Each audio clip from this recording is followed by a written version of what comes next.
बच्चों, good afternoon बच्चों। हम लोग अध्याय 2 मानव निर्मित वस्तुएं पढ़ रहे हैं।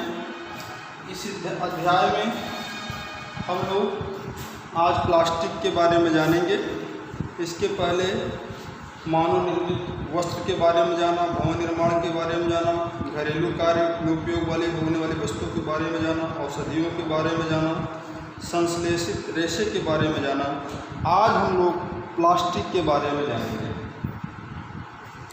हम दैनिक जीवन में अनेक प्रकार की वस्तुओं का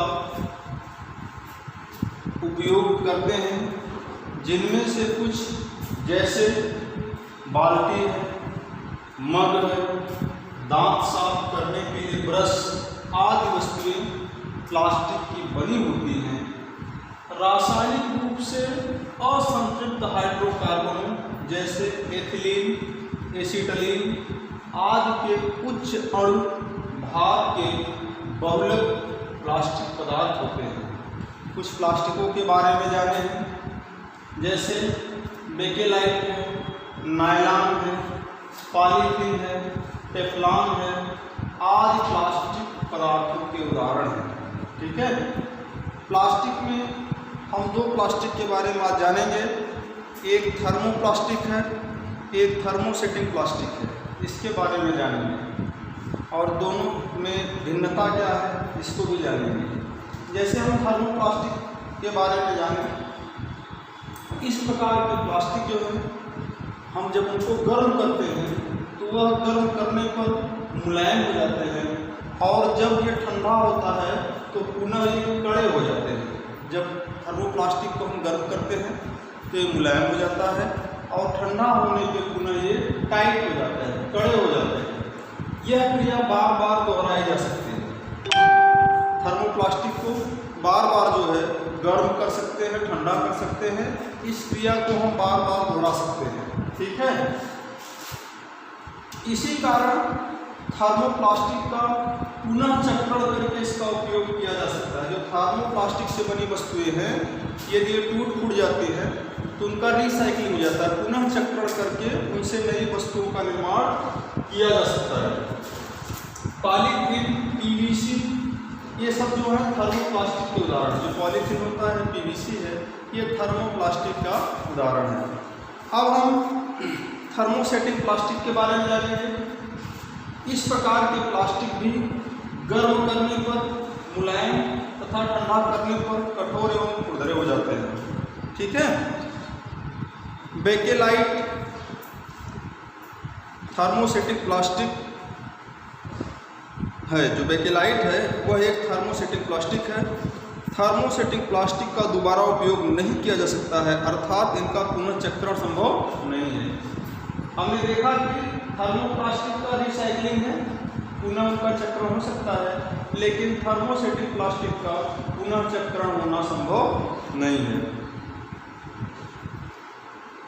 प्लास्टिक का स्वास्थ्य देखभाल उद्योग में व्यापक उपयोग होता है।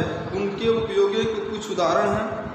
दवा की गोलियां, टिक्कियों का पैक करने हैं, घावों को सीने हैं मतलब स्टिचिंग करने के लिए धागे बनाए जाते हैं, सिरिंज, चिकित्सकों के दस्ताने, विविध प्रकार के चिकित्सीय सामान। जो थर्मोप्लास्टिक है, इनसे बहुत से चिकित्सीय उपकरण जो होते हैं, जो आपका सिरिंज होता है, ठीक है, और ग्लव्स होते हैं, जो दस्ताने हैं, और स्टिचिंग करने के लिए थ्रेड जो है, ये थर्मोसेटिक प्लास्टिक से बनाए जाते हैं। माइक्रोवेव ओवन में भोजन पकाने हेतु विशिष्ट प्लास्टिक पात्र उपयोग में लिए जाते हैं। माइक्रोवेव ओवन में ऊष्मा खाद्य पदार्थ को पका देती है, परंतु प्लास्टिक पात्र को प्रभावित नहीं करती है। टेफ्लॉन एक विशिष्ट प्लास्टिक है जिस पर तेल और जल चिपकता नहीं।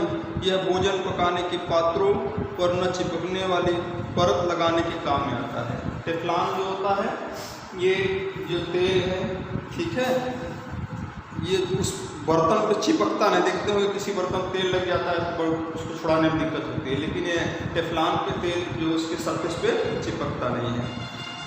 अब हम लोग जो चर्चा करेंगे नेक्स्ट टॉपिक पे, वह प्लास्टिक और पर्यावरण, इस पे चर्चा हम लोग करेंगे। जब हम बाज़ार जाते हैं तो हम प्लास्टिक अथवा पॉलीथीन थैली में लपेटी हमें वस्तुएं मिलती हैं। यह एक कारण है कि हमारे घरों में प्लास्टिक का कचरा इकट्ठा होता रहता है, फिर यह प्लास्टिक कूड़ेदान में चला जाता है। प्लास्टिक का निस्तारण एक प्रधान समस्या है। आप जानते हो कि हम कहीं भी जाते हैं, कहीं मार्केट जाते हैं, कहीं भी जाते हैं तो अक्सर हमको जो या उसमें जो भी मार्केट में हमको सामान मिलते हैं, चाहे बिस्किट है, चाहे जो भी चीज़ें हैं आप देखे होंगे, या बहुत से प्लास्टिक में ही मैक्सिमम सामान प्लास्टिक में ही सील्ड होते हैं, पैक्ड होते हैं। ऑलरेडी हम पॉलीथीन में ही सामान कैरी करते हैं। ये जो कचरा है धीरे धीरे घरों में इकट्ठा होता जाता है। प्लास्टिक जो है ये मिट्टी में इसको खोद के रख दीजिए या कहीं भी इसको फेंक दीजिए, ये जल्दी घुलने वाला नहीं है, सैकड़ों वर्ष तक पड़ा रहता है। जिस कंडीशन में है उसी कंडीशन में पड़ा रहता है। तो ये क्या करेगा, ये भूमि के अंदर अगर दबा है उस स्थान की उपजाऊता तो कम ही कर देता है, पृथ्वी के अंदर जल को जाने से रोकता है और एक प्रकार से सॉइल प्रदूषण करता है, मृदा प्रदूषण करता है।